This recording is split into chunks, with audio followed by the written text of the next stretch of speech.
Hi everyone, welcome back to my YouTube channel. I hope कि आप सब बहुत अच्छे होंगे। फ्रेंड्स, अगर आपने चैनल को सब्सक्राइब नहीं किया है तो इसे सब्सक्राइब करके वीडियो को लाइक कर दीजिए और कमेंट में ज़रूर बताइए ये स्टोरी आपको कैसी लग रही है। क्लाउड रसेस में लेंचरेन कहीं जाने की तैयारी कर रहा था। शिचन उसके पास जाकर कहता है, अंकल आप आज इतनी सुबह सुबह कहाँ जा रहे हैं?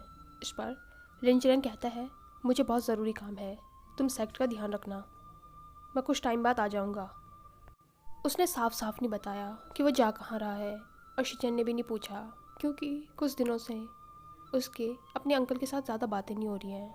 हाँ, ये सब कुछ वांगजी और विंग की वजह से है, क्योंकि उसके अंकल विंग को वैसा एक्सेप्ट नहीं करना चाहते हैं जैसा वो है।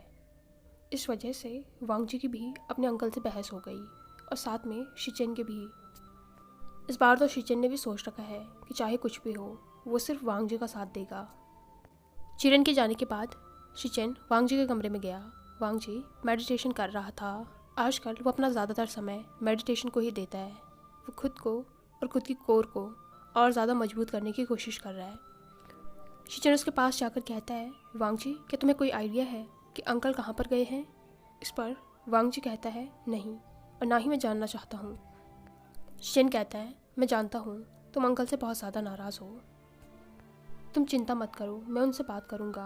इस पर वांगजी कहता है, ब्रदर आप भी अच्छे से जानते हैं कि अंकल बिल्कुल भी रेडी नहीं होंगे, लेकिन मैं विंग का साथ नहीं छोड़ूंगा। अब मैं अंकल से ज़्यादा नहीं पूछूंगा, उन्हें सिर्फ एक ही बार बताऊंगा। अगर उन्होंने मेरी बात नहीं मानी तो मैं खुद ही लोटस पियर चला जाऊंगा। उस पर शिचन लौट गया। वो कहता है, चिंता मत करो, इसकी ज़रूरत नहीं पड़ेगी। दूसरी तरफ यूनमंग में सब लोग आज बहुत ज़्यादा खुश थे, क्योंकि यानली बहुत टाइम बाद आने वाली थी और सबसे खुशी की बात ये थी कि वो 3 मंथ प्रेग्नेंट थी। सब लोग उसे देखने के लिए एक्साइटेड थे। अपनी शादी के बाद से वो लोटस पियर में नहीं आई है। लेकिन जियांग फेंगमैन कुछ सोच रहे थे। मैडम यू कहती है, कुल प्रमुख आप क्या सोच रहे हैं? इस पर जियांग फेंगमैन कहता है, मास्टर लैन आ रहे हैं, लेकिन मुझे नहीं पता कि वो किस बारे में बात करना चाहते हैं। इस पर मैडम यू कहती है, और किस बारे में करेंगे?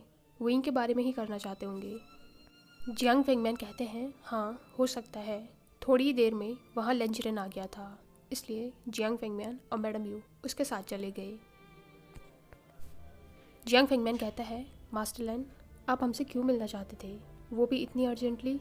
इस पर लेंचरेन कहता है, वेवुशियान की आजकल क्या हालत है? जियांग फेंगमैन कहते हैं, विंग तो ठीक है, क्यों कुछ हुआ है? इस पर लेंचरेन कहता है, क्या आपने उससे वो फ्लूट ले ली?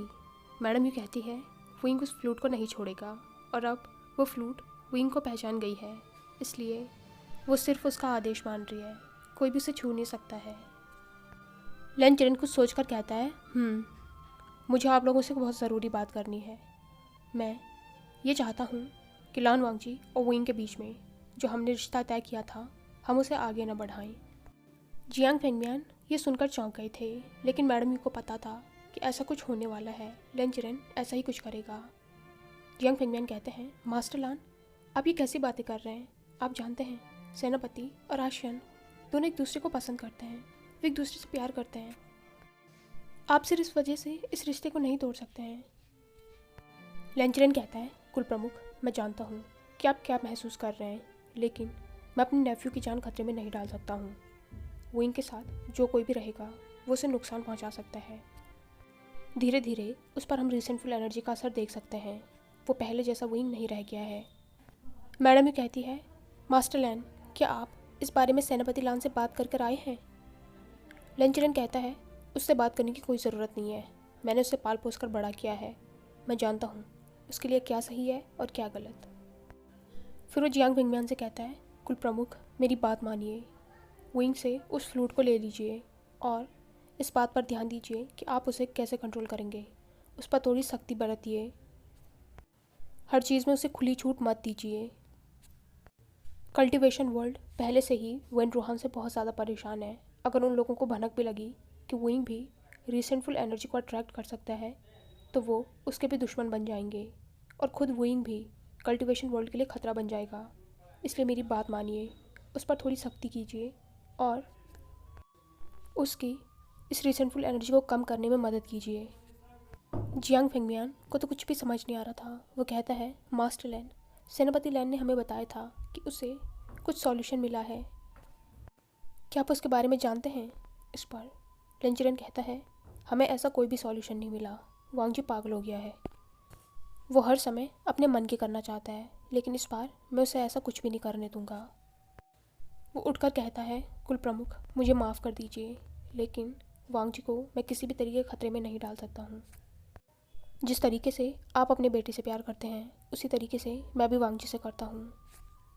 अब मुझे यहाँ से जाने की आज्ञा दीजिए। वो उठकर जाने ही वाले थे कि तभी उनकी नज़र दरवाजे पर खड़ी विंग पर गई, जिसने अपनी आर्म्स फोल्ड कर रखी थी। उसकी आंखों में एक अजीब तरीके का गुस्सा था। वो लिन चिरन की तरफ घूर कर देख रहा था। उसे देखकर ही लग रहा था कि उसने उन लोगों की सारी बातें सुन ली हैं। इन कुछ दिनों में विंग का बिहेवियर बहुत ही अजीब हो गया था। विंग को भी ये महसूस हो रहा था। उसे ये पता चल गया था कि जिस फ्लूट का वो इस्तेमाल कर रहा है वो किस तरीके से रिसेंटफुल एनर्जी को अट्रैक्ट कर रही है। और सबसे बड़ा सच, उसे ये भी पता चल गया था कि उसकी कोर जो है वो आधी रिसेंटफुल की ही बनी हुई है। पहले तो उसे लगा था कि ये सब कुछ नॉर्मल है, ऐसा क्या ही हो जाएगा, लेकिन धीरे धीरे उसे महसूस होने लगा कि नहीं, चीज़ें गड़बड़ हो रही हैं। वो पहले जैसा विंग नहीं रह रहा है। लेकिन फिर उसने खुद पर कंट्रोल करने का सोचा और धीरे धीरे वो कर भी रहा था। लेकिन अब लिन चिरेन की ऐसी बातें सुनकर वो बहुत ही ज़्यादा गुस्से में आ गया। वह कहता है, मास्टर लैन, आप आज सुबह सुबह यहाँ, क्या कोई ख़ास बात है? उस पर लिन चिरेन कहता है, वेवुशियन, तुम्हें इस तरीके से बिना बताए किसी की बातें नहीं सुननी चाहिए। विंग कहता है, आप ऐसा क्या खास कह रहे थे जो मैं सुन नहीं सकता? लिन चिरेन उसके पास गया। वो उससे कहता है, अपना ध्यान रखो। वो जाने ही वाला था तभी विंग कहता है, मास्टर लैन, क्या लानजान भी मुझसे शादी नहीं करना चाहता, या आप अपने मन से ही कह रहे हैं?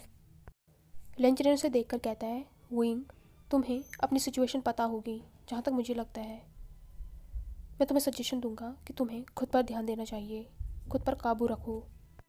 ये रिसेंटफुल एनर्जी तुम्हारा एक हिस्सा है। इसे तुमसे तो नहीं किया जा सकता, लेकिन इसे टेम किया जा सकता है। मेरी मानो, तुम्हें क्लिनजिंग प्रोसेस से गुजरना चाहिए। मेडिटेशन पर ज़्यादा ध्यान दो, जो तुम करते नहीं हो, और इस फ्रूट को छोड़कर अपनी स्वीबियान को उठाओ, उससे तुम्हें मदद मिलेगी। विंग हंसकर कहता है, मास्टर लैन, मैंने आपसे कुछ और पूछा, अभी किस चीज़ का जवाब दे रहे हैं? लिन चिरेन कहता है, तुमने चाहे कुछ भी पूछा, मेरा जवाब यही है कि तुम्हें अपना ध्यान रखना चाहिए। वो जाने ही वाले थे, लेकिन विंग फिर से कहता है, अगर लान वांग जी ने आपको यहाँ पर भेजा है तो उससे कह दीजिए कि मैं उसके बिना मर नहीं रहा हूँ। और अगर उसमें सच में हिम्मत होती तो वो आकर मना करता, क्योंकि मैं नहीं गया था उसके पास। वो आया था मेरे पास, वो चाहता था मुझसे शादी करना। विंग इन वर्ड्स को हार्शली तो बोल रहा था, लेकिन पेन उसकी आवाज़ में साफ साफ पता चल रहा था। लिन चिरेन भी ये महसूस कर सकता था। फिर वो वहाँ पर एक भी सेकंड नहीं रुका और वहाँ से चला गया। विंग बिल्कुल स्टैचू की तरह वहीं पर खड़ा रहा। जियांग फेंगमियान उसके पास आ गए। वो उससे कहते हैं, आइंग, इस बारे में ज़्यादा मत सोचो, मैं सेनापति लान से खुद बात करूँगा, वो ऐसा कुछ भी नहीं करेंगे, मैं जानता हूँ। इस पर विंग कहता है, बाबा, आपको कुछ भी करने की ज़रूरत नहीं है, और मैं ये बताने आया था, शिजिया आ गई हैं।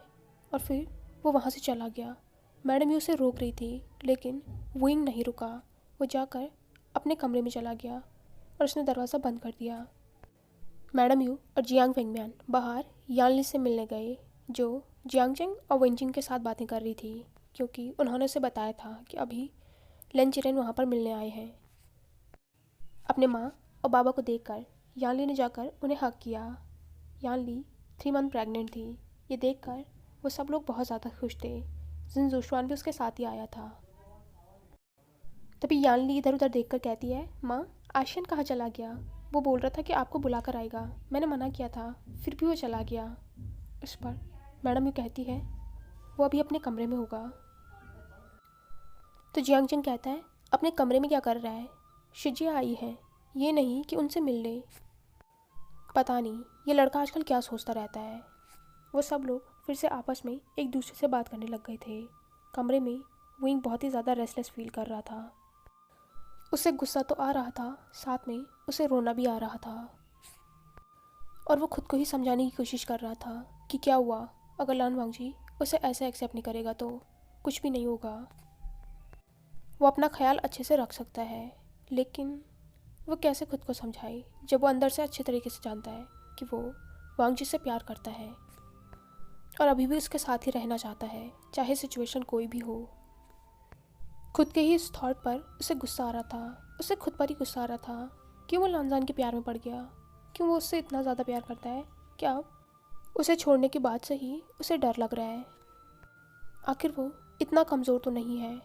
वो ये सारी बातें सोच ही रहा था और ख़ुद को कंट्रोल में करने की कोशिश भी कर रहा था। तभी यानली ने दरवाज़ा खटखटाया। वह कहती है, आशियन तुम अंदर हो? इस पर विंग ने जल्दी जल्दी अपने आंसू पोंछे। वह कहता है, हाँ शीजिए, मैं यही हूँ, मैं थोड़ी देर में आपसे मिलने आता हूँ। यानली कहती है, क्या हुआ है, दरवाज़ा तो खोलो। इस पर विंग कहता है, आप जाइए, मैं आ रहा हूँ। यानली थोड़ी परेशान हो गई थी, उसे विंग की आवाज़ रुआंसी सी लग रही थी। वह दरवाज़ा खटखटा कर कहती है, आशियन क्या कुछ हुआ है? क्या तुम रो रहे हो? विंग कहता है, नहीं, आप जाइए यहाँ से। लेकिन यानली नहीं गई। विंग को बहुत ही ज़्यादा गुस्सा आ रहा था, वो खुद पर काबू नहीं रख पा रहा था। यानली के बार बार पूछने पर उसका सब्र टूट गया। उसने जैसे ही दरवाज़ा खोला, यानली का गला पकड़ लिया। इस बात से यानली चौंक गई थी। उसने विंग को देखा जो अभी बिल्कुल ही अलग दिख रहा था। ये उसका आशियन नहीं है। विंग अपने आप को काबू में रखने की कोशिश तो कर रहा था, लेकिन वो रख नहीं पा रहा था। उसके चारों तरफ काला धुआं फैलना स्टार्ट हो गया था। यानली बहुत ज़्यादा डर गई थी। खुद से ज़्यादा उसे अपने अनबॉर्न चाइल्ड की फिक्र हो रही थी। वो विंग से कहती है, आशियन मुझे छोड़ो। लेकिन विंग को अपना कुछ भी होश नहीं था। उसने यानली का गला बहुत ही टाइटली पकड़ रखा था। यानली चौंक करने वाली थी, उसे बहुत ज़्यादा दर्द हो रहा था, लेकिन विंग बिल्कुल भी उसकी बात नहीं सुन रहा था। जब कुछ सैनिकों ने विंग को इस तरीके से देखा तो वो जल्दी से जाकर मैडम यू और जियांग फेंगमैन के पास गए। सब लोग वहाँ पर आ गए थे। विंग को इस तरीके से देखकर वो सब लोग डर गए थे। तभी मैडम यू ने विंग पर अपने जीरियान का इस्तेमाल किया, जिस वजह से उसने यानली को छोड़ दिया। तभी जिशुआन ने यानली को संभाल लिया। वो बहुत ही ज़्यादा खांस रही थी। उसके गले पर विंग की उंगलियों के निशान पड़ गए थे। उसे देखकर ही लग रहा था कि विंग ने उसे कितना टाइटली पकड़ा था। यानली और जिशुआन तो कुछ भी नहीं समझ पा रहे थे, विंग उन पर हमला क्यों कर रहा है। यानली आजकल उसने ये सुना है कि विंग थोड़ा अलग बिहेव कर रहा है, लेकिन इतना। जीरियान के वार से विंग अपने होश में आया। जब उसने महसूस किया कि उसने ये क्या कर दिया है तो वो अपने घुटनों पर गिर गया और ज़ोर ज़ोर से रोने लगा। वो कहता है, शीजिए, मुझे माफ़ कर दीजिए, मैं ऐसा नहीं करना चाहता था। लेकिन यानली अब उससे बहुत ज़्यादा डर रही थी। जिशुआन उसे लेकर वैद्य के पास चला गया। विंग उसे रोक रहा था। जियांगजिंग उसके पास जाकर कहता है, तुम्हारा दिमाग ख़राब हो गया है, तुम पागल हो गई हो क्या? आखिर तुम कर क्या रहे हो? विंग के आंसू नहीं रुक रहे थे। मैडम यू और जियांग फेंगमियान उसे ही देख रहे थे। अब उन दोनों को महसूस हो रहा है कि क्यों लेंजरेन विंग से वांगजी को दूर रखने की बात कर रहा है। विंग सच में खतरा बन गया है। अगर वो अपनी शिजिए पर हमला कर सकता है तो वो किसी पर भी हमला कर सकता है। विंग ने अपने माँ और बाबा की तरफ देखा। वो कहता है, माँ, बाबा, मैंने ये जानबूझकर नहीं किया। मैडम यू और जियांग फेंगमियान भी ये जानते हैं। मैडम यू कहती है, आशियन वो फ्लूट मुझे दे दो। विंग ने जैसे तैसे अपने कांपते हाथों से वो फ्लूट मैडम यू की तरफ बढ़ाई, लेकिन उस फ्लूट ने मैडम यू का हाथ जला दिया। ये इस बात की तरफ इशारा था कि अब बहुत देर हो गई है। विंग और वो फ्लूट एक दूसरे से जुड़ गए हैं। विंग उसे खुद से अलग नहीं रख सकता है। मैडम यू की आंखों में भी आंसू थे। इतने सालों तक उन्होंने जिस चीज़ से विंग को दूर रखा, आज वो इसका एक हिस्सा बन गया है और वो कुछ भी नहीं कर पा रही है। जीरियान की वजह से विंग के हाथ पर चोट आ गई थी। मैडम यू कहती है, जियांगजिंग, वैद्य को बुलाओ। वैद्य ने आकर विंग के हाथ पर बैंडेज करा। विंग को दिख रहा था कि कैसे उसके आसपास के लोग उससे डरने लगे हैं। वो सोचने लगा कि यही रीज़न है जो लानजान अब मेरे साथ नहीं रहना चाहता। क्या मैं सच में सबके लिए खतरा बन गया हूँ? दूसरी तरफ यानली के पास सभी लोग बैठे हुए थे। यानली कहती है, माँ, आशियन को हुआ क्या है? वो पहले ऐसा कभी भी नहीं था। यानली को भी उन सब लोगों ने सारी बात बताई। वो जिनजूशुआन से कहते हैं कि वो इस बात को अपने कबीले में किसी को न बताए जिसका उसने प्रॉमिस किया। जियांग चेंग अपसेट होकर कहता है, कहीं ना कहीं इसमें मेरी गलती है। अगर उस दिन मुझसे नहीं कहता कि वो मेरे साथ चिशान चले तो ऐसा कुछ भी नहीं होता। मुझे तो लग रहा है ये सब कुछ वेन रूहान का किया धरा है। उसे अभी भी समझ नहीं आ रहा था कि वो इनकी कोर रीसेंटफुल एनर्जी की कैसे हो सकती है। वो बचपन से उसके साथ है। मैडम ही कहती है, अचेंग, खुद को ब्लेम मत करो, तुम्हारी गलती नहीं है। लेन क्लैन में चिरन वहाँ पहुँच गया था। वांगजी भले ही अपने अंकल से बात नहीं कर रहा था, लेकिन क्यूरियस वो भी था कि आखिर उसके अंकल गए कहाँ थे। और शायद कहीं ना कहीं उसे पता है कि उसके अंकल कहाँ जा सकते हैं, इसलिए उसने जियांग कबीले में पहले ही लेटर भेज दिया है मैडम यू को। रात तक उसे मैडम यू का जवाब मिल गया था, जिस पर उन्होंने लिखा था कि किस तरीके से लेंजरेन ने वांगजी और विंग की शादी तोड़ दी है। साथ में उन्होंने विंग को वांगजी से दूर रहने को भी कहा है। वांगजी को अपने अंकल पर बहुत ज़्यादा गुस्सा आ रहा था, लेकिन उसने खुद को काबू किया क्योंकि उसके अंकल भी गलत नहीं हैं। वो भी सिर्फ वांगजी की भलाई सोच रहे हैं। बस वो इतना नहीं समझ रहे हैं कि विंग भी बिल्कुल इनोसेंट है। सिर्फ वो दूसरों से अलग है, इस बात के लिए उसे अकेला छोड़ देना बिल्कुल भी समझदारी नहीं है। बल्कि उन्हें तो विंग का ध्यान रखना चाहिए। उन्हें इस चीज़ में विंग की मदद करनी चाहिए, जिसे वो करेगा, भले उसके अंकल माने या ना माने। उसने मैडम यू को एक दूसरा लेटर लिखा और उसके बाद वो अपने अंकल से मिलने चला गया। वो कहता है, अंकल, आप आज कहाँ गए थे? उस पर लेंचरन कहता है, मुझे कुछ ज़रूरी काम था, इसलिए मैं गया था। वांगजी कहता है, कहाँ गए थे? लेकिन लेंचरन ने उसका जवाब नहीं दिया। इसके बजाय वो कहता है, वांगजी, सोने का टाइम हो गया है, तुम इस समय मेरे कमरे में क्या कर रहे हो? जाओ, जाकर आराम करो। वांगजी समझ गया था कि उसके अंकल उसे कुछ भी नहीं बताने वाले हैं। उसे तो साफ साफ पता है कि उसके अंकल कहाँ गए थे और क्या कर कर आए हैं। ठीक है, उसके अंकल अगर ऐसा हरकतें करेंगे तो वो भी यही करेगा। वो कमरे से बाहर आ गया, जहाँ शिचन उसका वेट कर रहा था। शिचन कहता है, क्या कहा अंकल ने? तो वांगजी कहता है, उन्होंने कुछ नहीं कहा, लेकिन वो जियांग कबीले गए थे और उन्होंने वहाँ पर विंग की फैमिली को शादी के लिए मना कर दिया। शिचन कहता है, तो तुम क्या करोगे? इस पर वांगजी कहता है, ब्रदर, मैंने आपको पहले ही बता दिया है कि मैं क्या करने वाला हूँ। इस पर शिचन कहता है, मुझे तुम पर भरोसा है, लेकिन अपना ख्याल रखना। मैं नहीं चाहता हूँ कि तुम्हें किसी भी तरीके का नुकसान हो। इस पर वांगजी ने अपने भाई की तरफ देखकर नोट किया। एटलीस्ट उसके भाई तो उसके साथ हैं। शिचन भी अपने मन में सोच रहा था, मैं जानता हूँ इन सब से वांगजी को खतरा हो सकता है, लेकिन मैं क्या करूँ, मैं खुद को रोक नहीं पा रहा हूँ। वांगजी सिर्फ मास्टर वे को पसंद करता है। पहली बार उसकी ज़िंदगी में कोई आया था जो उसे खुश कर पाया था, जिसके साथ वो हंसने लगा था। आखिर मैं उसका साथ कैसे न दूँ? हो सकता है कि मैं गलती कर रहा हूँ, लेकिन अभी मैं कुल प्रमुख की तरह नहीं, बल्कि एक बड़े भाई की तरह सोच रहा हूँ। मैडम यू लान वांगजी का लेटर पढ़ रही थी। जियांग फेंगमियान कहते हैं, क्या लिखा है सेनापति ने? इस पर मैडम कहती है, सेनापति लान ने लिखा है कि जब भी विंग की हीट आई वो उन्हें बता दें। इस पर जियांग फेंगमियान कहते हैं, आखिर सेनापति लान करना क्या चाहते हैं? हमें ऐसा नहीं करना चाहिए। मास्टर लैन को पता चला तो वो बहुत ज़्यादा नाराज़ हो जाएंगे। इस पर मैडम ही कहती हैं, आखिर आप ऐसा क्यों बोल रहे हैं? वैसे भी मास्टर लैन तो पता नहीं क्या सोचते रहते हैं। ये जानते हुए भी कि विंग और वांगजी दोनों एक दूसरे से प्यार करते हैं, दोनों एक दूसरे के साथ रहना चाहते हैं, उन्हें पता नहीं क्या दिक्कत है। इस पर जियांग फेंगमैन कहते हैं, महारानी, आपको ऐसा नहीं कहना चाहिए। जिस तरीके से हम अपने बच्चों की सुरक्षा चाहते हैं, उन्हें खुश देखना चाहते हैं, मास्टर लैन भी बस वही चाहते हैं। मैडम कहती है, मैं जानती हूँ, लेकिन ये बात आप भी जानते हैं कि विंग की मदद सिर्फ वांगजी कर सकता है। और आज आपने देखा ना विंग ने क्या किया। वो आउट ऑफ कंट्रोल हो रहा है। अगर वो यानली को नुकसान पहुंचा सकता है तो वो किसी को भी नुकसान पहुंचा सकता है। जियांग फेंगमियान कहते हैं, वैसे कि सेनापति लान ने बताया कि वो सॉल्यूशन क्या था? इस पर मैडम कहती है, अब वो आकर ही बताएंगे। दूसरी तरफ अपने कमरे में विंग बहुत ही ज़्यादा सैड था। रो रो कर उसका बुरा हाल था। आखिर उसने अपनी शिजी को कैसे हर्ट किया, वो भी इस स्टेट में। वो बहुत ही ज़्यादा गिल्टी फील कर रहा था। आखिर वो अब उनसे नज़रें भी कैसे मिलाएगा, उनसे माफ़ी भी कैसे मांगेगा। लेकिन तभी उसके दरवाजे पर नॉक हुआ। उसने अपने आंसुओं को पोंछकर दरवाज़ा खोला तो वहाँ पर यानली थी, जो उसकी तरफ सॉफ्टली स्माइल कर रही थी। उसके साथ जियांग चेंग भी था। यानली कहती है, आशियन तुम कैसे हो।